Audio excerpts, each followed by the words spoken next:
The moon is barren and lifeless, but as we return to the moon and settle there permanently, might we transform the brightest jewel in our sky into a glittering emerald full of life?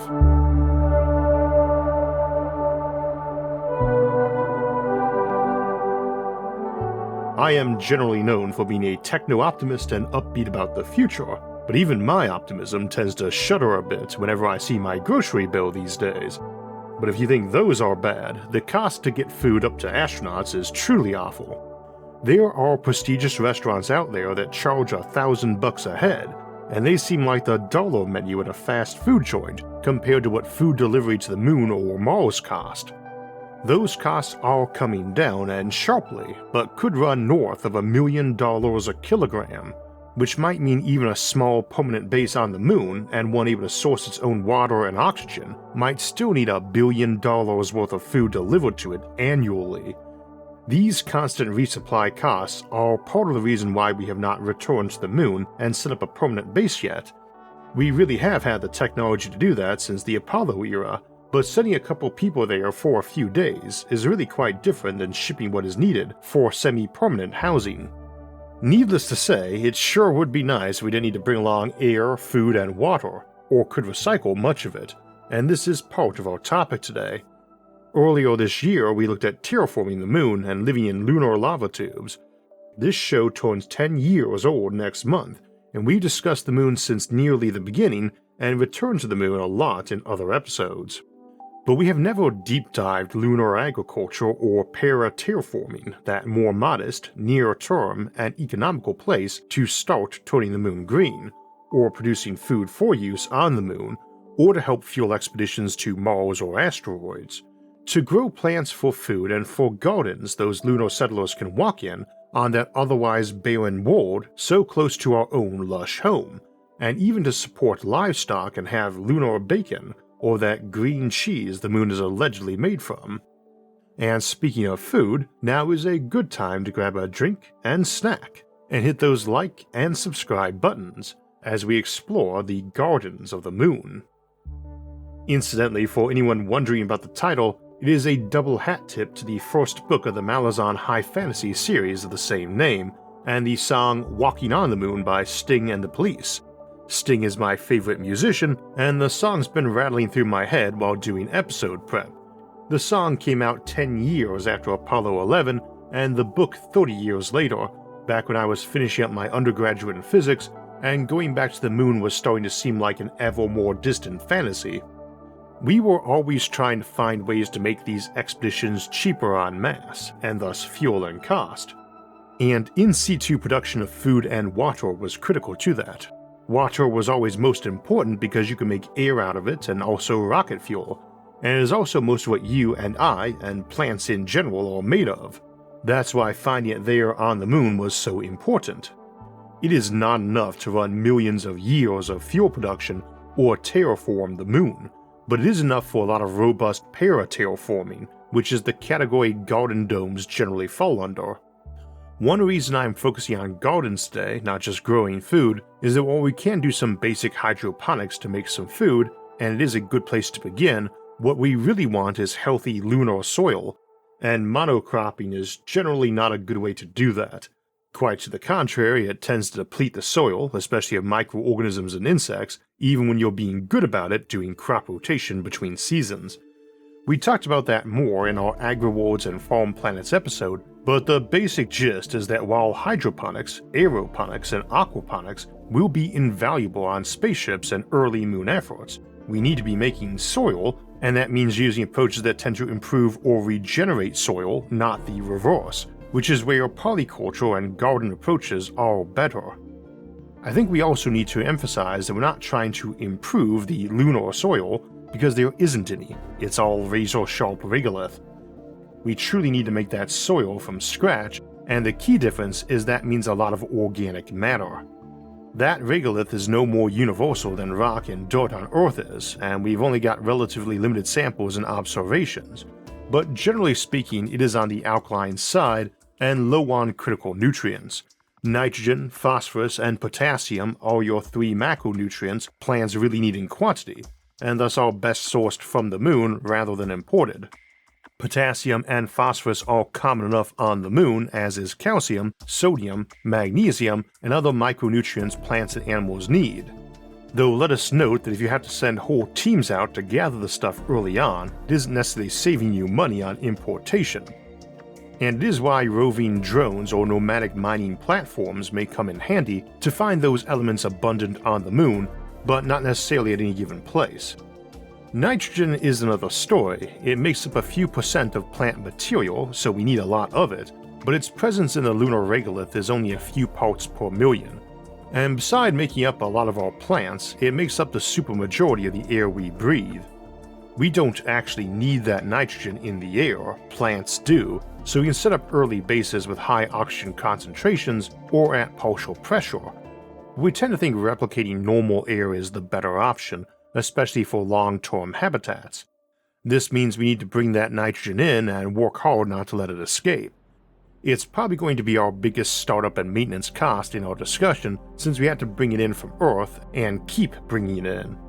Though it's worth noting that we could see trade spring up between the moon and deeper space colonies where it was taking its trade back in nitrogen, for instance, which is quite abundant in the outer solar system.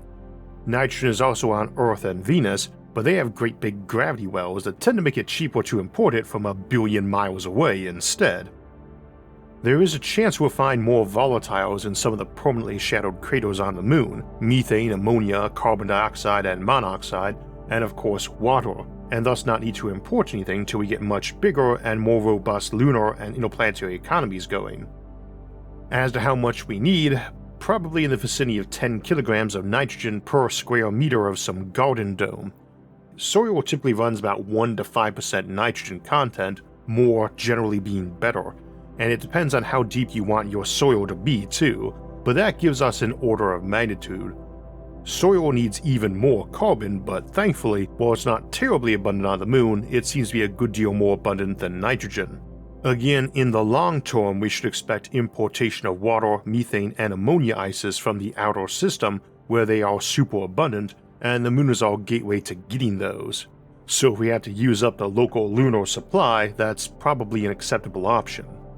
As to making that soil once you have the right basic elements, the good news is that plants seem to grow well enough in simulated lunar regolith based on the samples astronauts brought back. Though you would probably still be doing a lot of rock crushing and sieving, and possibly chemical or magnetic separation to get your preferred baseline material.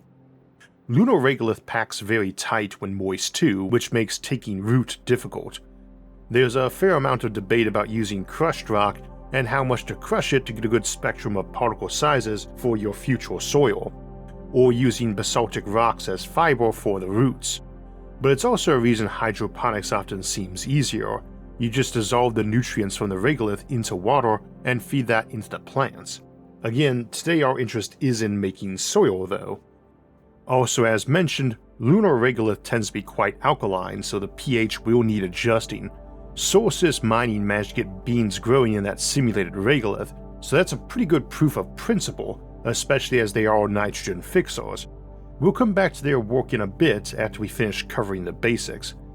I suspect you'd often tend to make a slurry out of that regolith to tumble it, and introduce a cocktail of microbes, fungi, or algae into that, and then use that as your soil once it's got the organic content and has been eroded to something less problematic than typical moon dust. Moon dust is sharp and sticks to everything. It was a real problem during the Apollo missions, and addressing it is going to be important to other operations on the moon. But amusingly, one of the best methods yet developed for getting off of spacesuits and equipment is spraying it with liquid nitrogen, which then removes it via the Leidenfrost effect. There's no waste issue here since the nitrogen just boils off into air, which makes it a good substance to use in confined areas.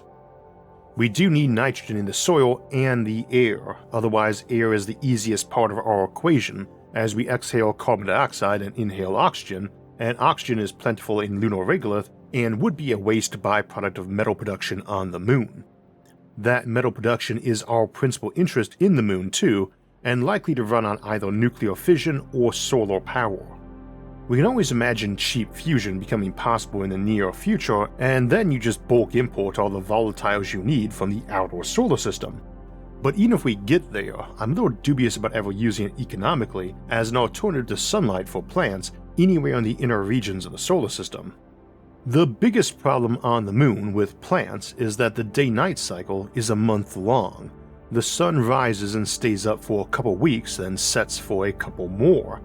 And even ignoring the long nighttime issue, perpetual noontime sunlight for a few days in a row is going to heat up a dome a lot, and our goal is generally to keep temperatures fairly stable over time. There are plenty of algae and microbes that can grow over a 2-week period, get harvested, and then have their unused waste composted to grow fungi on during the dark periods, and these might be all you need to provide food and biological feedstocks for plastics and fuels. Indeed, we have had great success using mushrooms as a decent substitute for leather, wood, and meat. But this episode is titled Gardens of the Moon for a reason, and our focus today is not on hydroponics or mycology or substitutes for various foods and materials, so we are assuming more regular large greenhouse environments. Though we do not necessarily want a transparent dome overhead. Gravity is low on the moon, though this doesn't seem to be a big issue for most plants, as best as we can tell yet anyway. It may turn out that more complex ecologies in agriculture do not work well under domes in that gravity, and then you move your farms and garden off to orbital habitats generating tailored levels of spin gravity. We could also use a mix of spin gravity and lunar gravity to bring that value up if needed, with what is called a rotohab or bullhab. We also might have any number of lunar space elevators or orbital stations or orbital rings, which might have gardens on them, and you might have gardens growing all the way up and down a lunar elevator, for instance, as they get better sunlight up high and near the poles, where your default lunar space elevator tends to travel from, rather than the equator. The hanging gardens of the moon might be one heck of a sight, and one that if done right might be visible through binoculars from Earth, and conveniently able to ship food up to space or down to the moon as demand required. Regardless, that low gravity combined with no wind means we can build heavy, and with less structural support. As such, you could be putting either fairly flat roofs over existing craters to make them a garden, or building a big stone roof over a habitat full of local regolith to serve as protection from micrometeors, and have your habitat beneath that fed with light bounced in from mirrors, which are as easy to make as glass and indeed a bit easier. Metal and silicon are both abundant on the moon, and a thin polished sheet of metal on a thin support is a fairly cheap and durable way to provide light in a protected structure. Those mirrors could rotate excess light onto solar panels or thermal waddies to store heat during the long noons on the moon too. That can help with keeping the temperature stable throughout the month-long light cycle, while also providing some power generation for artificial lighting in the dark cycle. The issue here is that you are probably only using the bare minimum lighting to keep the plants healthy enough to survive till the sunrise, and that's likely to resemble a perpetual dim red, as red is most of the light plants need, and we want to give as little as possible by electrically powered lighting. You would have other wavelengths in there, but emphasis on red, though you might turn on more blue and even ultraviolet lights to brighter levels periodically. The UV helps with keeping mold down, for instance, and you might time this period with when people are there so they can enjoy a closer approximation to normal sunlight. Beyond artificial lighting, another is to reflect light down or through a lens. There's also no air disrupting it. Higher is better for giving a solar mirror and lens a longer time on target for a single dome or region, but requires a bigger lens. Bigger lenses are probably going to be easier to manufacture in the low-gravity airless environment of the moon, but it still isn't a trivial problem. And while in the long term we want to build more industries and infrastructure on the moon, early on we would prefer to avoid needing whole new manufacturing chains that have to be located there for something else to work. Bigger domes or domed regions help with this. You don't need to focus the beam as tightly and thus need a smaller lens. Incidentally, this is why weaponizing orbital mirrors or power beaming systems isn't considered a big problem. You aren't likely to build any lens bigger than you have to, so unless you're aiming something already lethally concentrated down at a planet's surface, nobody can hijack it as a weapon except to grab several and point them all down at the same spot, which is not exactly a death ray, as folks could hide under cover or run away before heating too much while those systems are either retaken or destroyed, and a giant mirror or lens is an incredibly easy target if you need to blow one up.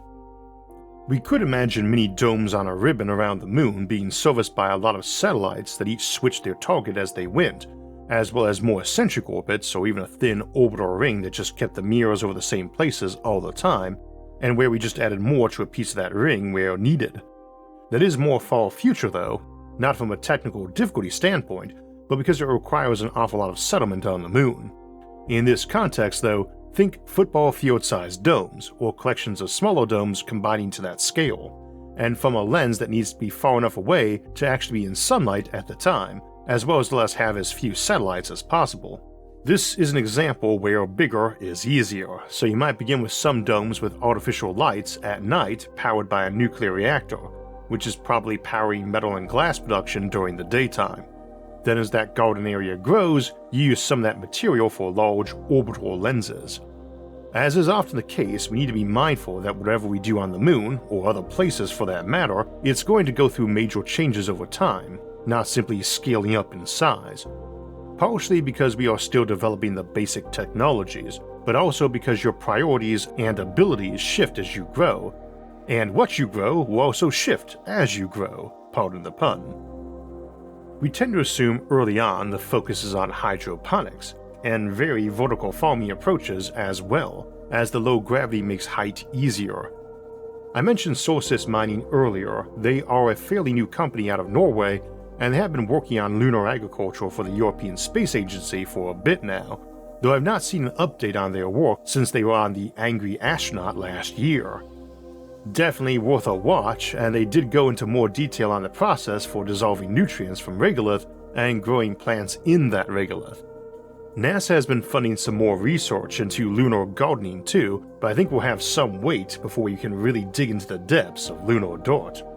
I think we've established we can get everything in place to permit gardening on the moon, but the question then becomes, what do we grow? This isn't going to be limited to food plants or even just plants. You need to be bringing along your earthworms and ants and other creepy crawlies, and your pollinators too. Data is minimal for how plants perform in low gravity, and essentially non-existent for the critters. You can't really let a swarm of bees fly around the space station after all. Honeybees do their navigation principally by the sun, so they may not work well with the longer days, hard to say, and may not be ideal for smaller domes anyway. They obviously tend to be our default pollinator we all think of. I keep bees myself, or more accurately, help my wife keep them, and honey certainly would be a nice addition to the lunar diet. But there are a lot more pollinators out there than honeybees, and some will probably work a lot better in domed greenhouse environments. Not all would be insects either. Hummingbirds are just one of many avian pollinators. Many rely on hovering while they gather pollen or nectar, and that is easier in low gravity, so they might find the shift easier. We could probably use a fake sun or UV light to help the bees navigate too.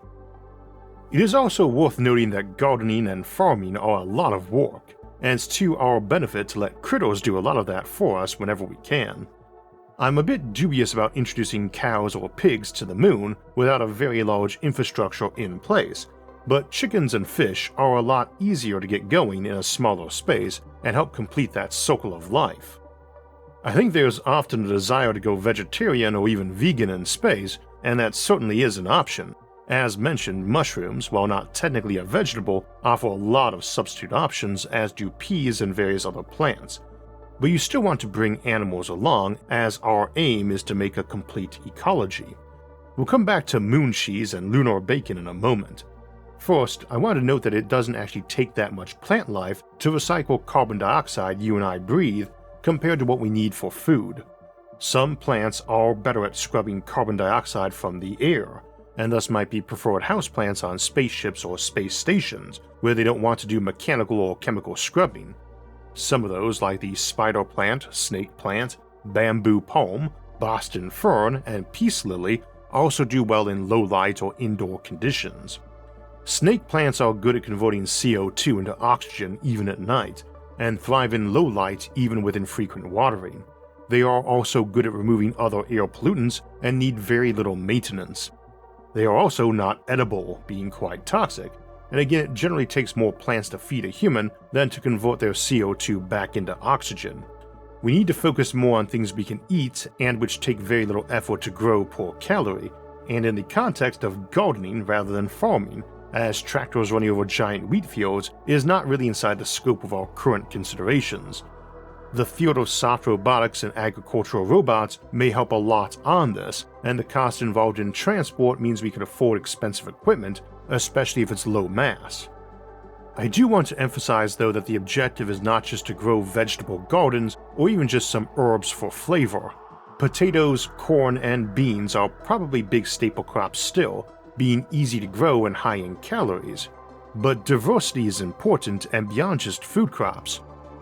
So what about flowers, trees, orchards? We already mentioned pollinators, and self-pollinating plants will be handy, but is there room for real ecology under a dome? And of course it depends on how big you want to build one. And here at least the low gravity and lack of air helps us go big.